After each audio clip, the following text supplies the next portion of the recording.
आणि याच्यात लोकांचं अजून एक असतं बरं का, हां. तुम्ही नक्की काय करता?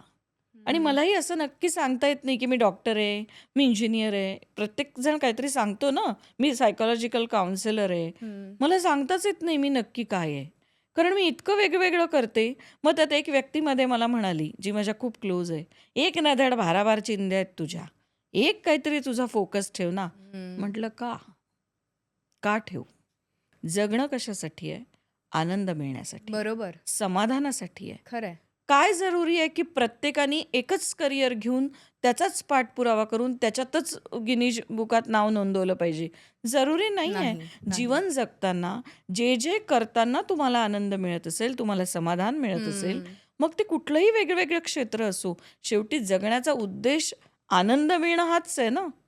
मग मला हे सगळं करताना माझी काहीतरी एक स्पेसिफिक आयडेंटिटी असायलाच हवी, हं. असं मला मुळीच वाटत नाही. आणि कारण त्यात माझी अजून एक यशाची व्याख्या ही आनंद मिळणं हीच आहे.